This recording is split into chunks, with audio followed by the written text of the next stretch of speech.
good day. This is Darlene, and who clearly has a sense of the giggles today. So today we decided to visit with everybody, and we want to talk about bullying because it is a very big problem in today's schools and in some workplaces. Statistics show that 60% of the children that are bullied are special needs children. So that does cover things such as autism. One of the things that happens quite often in schools, unfortunately. So today we're going to actually share with you Aurora's story and a time that she got bullied. Back when you were in what grade, Aurora? I was in 5th grade. Do you want to tell your story? Yeah. So Aurora's going to tell you the story actually, and then I'll just add to. Okay. So what happened is when I was in 5th grade, I had this boy. We'll say his name is Billy. I don't want to say any names, so just for safe measures, we'll call him Billy. So Billy actually had beat me up when I was hanging out with my friends at the playground. And what I remember is that he actually threw me on like the metal flooring of the playground and stepping on my back and arm, causing me to get bruises. And then I actually called the school then, and the principal that was in charge told me that he was a very nice boy and he couldn't believe that he would have ever done anything like that. Lies! Sorry. So that was 1 year. The following year, it didn't get any better. Yeah. What happened the following year, Aurora? The following year, I had to sit next to him because he was my partner at the table. That was not fun. I didn't like him, so. Anyways, he had told me, oh, what do you want to be when you grow up? I'm like, I want to be a surgeon. He said, so if I shot one of your friends and blood got all over you, would you start screaming? I told him, what? So Aurora, of course, came home and she told us what happened. And, of course, she was very bothered, disturbed, and scared all in the same time. Because, unfortunately, we live in a day and a world that if somebody says, hey, if I shoot you or I bring a gun to school, it's definitely something that needs to be brought to an adult's attention.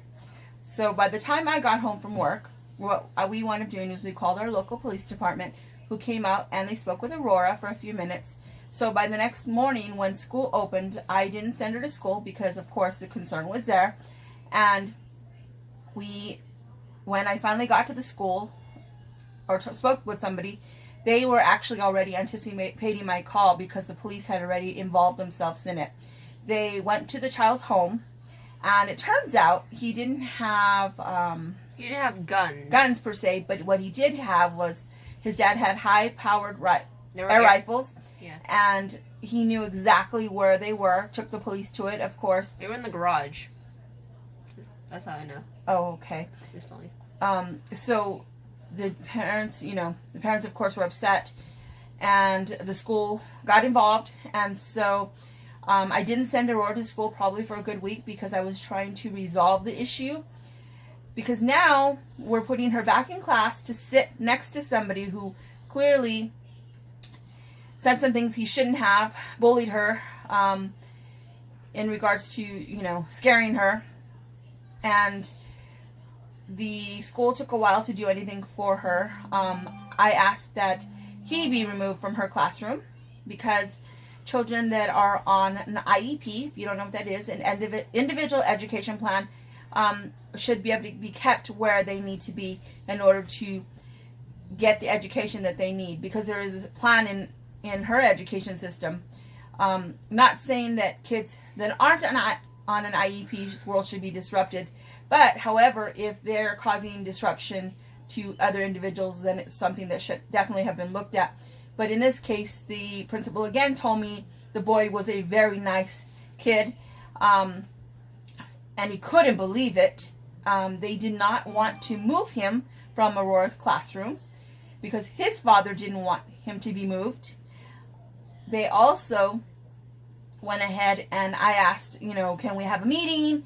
This has gone on too long.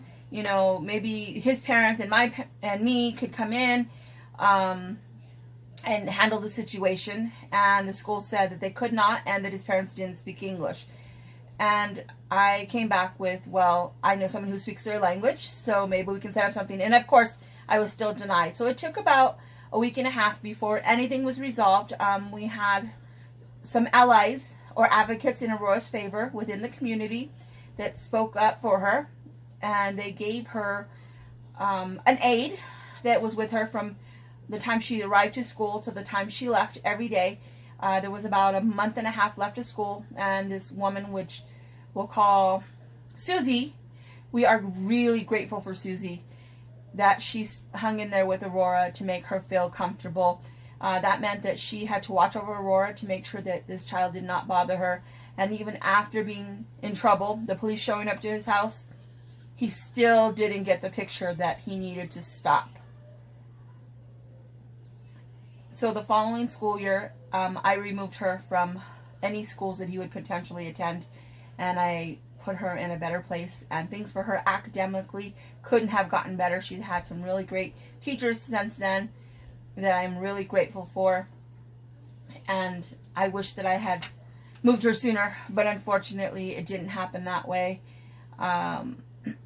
But bullying is not okay by any means. As if you're a kid and you're listening, try to be nice to somebody else instead of being a bully because you want to treat somebody the way you want to be treated. If you're a parent, please teach your kids that it's not okay to bully other individuals. And this is our story for today that we decided to share. We are going to try to bring more videos in the future to you. If you like this video, subscribe to our channel, and don't forget to hit that bell button. That will notify you with all the videos that we come and bring to the future. And please share us with your friends and family who maybe could benefit from whatever we're going to share in the future. Thank you. Have a great day. Bye.